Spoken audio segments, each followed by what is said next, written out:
Saturday, February 15, 2042. 1:57 p.m., before the transformation. On the upper deck of the Capitol Beltway, Outer Loop, near the old I-66 interchange in Virginia, the Hendersons were on their way back from seeing their grandchild's baptism in Lutherville, Maryland, a very big deal among Mormons. Ever since CPU-controlled driving became sophisticated enough to drive a vehicle safer than a manual driver, Ken and Karen had stopped manually driving altogether. Like most people who ever learned to drive, they let their skills atrophy. Ken sat in the driver's seat, ironically still called the driver's seat, while Karen sat in the passenger seat. The driver's seat in automatically driving vehicles was the control seat, and someone needed to sit there if the car was to do anything other than start up, though anyone in any seat could give navigation commands while the driver's seat was occupied by someone alert and of legal age, which, by that time, was 15 in most states in the United States.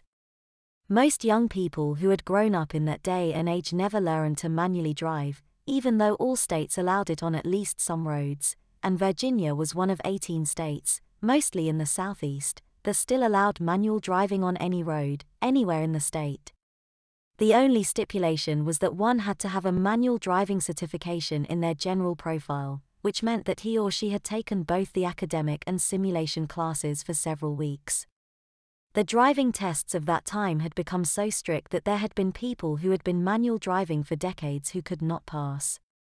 Also, the certification only lasted 3 years and no longer could be renewed automatically.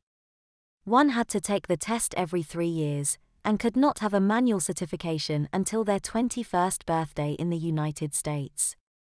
Just as a side note, a general profile was an entry in a database operated by all 57 states of the United States at that time, and replaced a person's government ID, driver's license, social security card, pilot's license, criminal record, or any other state, local, and federal governmental thing that person may have had. There was no longer need to carry a piece of paper or plastic, with or without one's picture, around anymore. Law enforcement could always have immediate access to anyone's picture on a tablet screen along with everything about the person, immediately related to an officer's responsibilities of protecting the public, any time the law deemed it a necessity. Jack Mondo was a 19-year-old with a new hand-me-down car from his parents, and he wanted a couple hours with his girlfriend in Richmond before she would have to go to her second shift job at 6 p.m. Her parents would come back from their Jamaican vacation at midnight, and this traffic and this timidly programmed vehicle appeared to be precluding Jack from having any alone time with her. He was one of the thousands of drivers on the same Beltway upper deck, Beltway middle deck, and Beltway lower deck, waiting just inside the Virginia state line, apparently, for paint to dry, which accurately described the Beltway on unseasonably warm Saturdays in February, although paint drying could arguably be more of an assurance than getting off the Beltway. Tapping his fingers and cussing to himself was not relieving his tension anymore. Realizing that he was finally out from under the manual driving ban on the Beltway, enforceable by CPU mandate only in Maryland, he had to act. The traffic is offering gaps that I would kill for.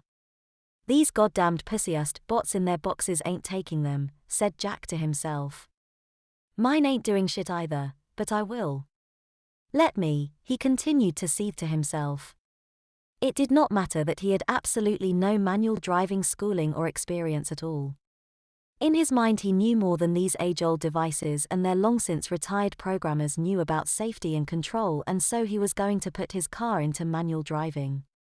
Because traffic cops were rare at that day and age, he knew he would not ever get caught.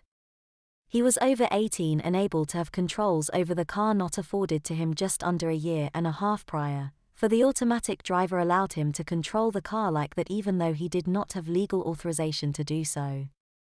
The bot just cared that he was at a fully accountable age, which was still 18 in the United States.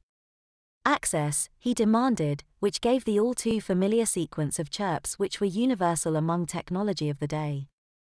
Manual driving override. All liabilities and responsibilities accepted. He ignored all the protesting warnings and the brief, angry, klaxon-like squawks as he grabbed hold of the wheel, accelerator, and Braken began passing and weaving between the relatively stagnant cars, just like what used to happen with frequency on the Capital Beltway of old. Little did he know that fate was going to make good on his threat about killing for those speed opportunities. As it turned out, the killing would be himself. Though, it would come very close to including 2 more people.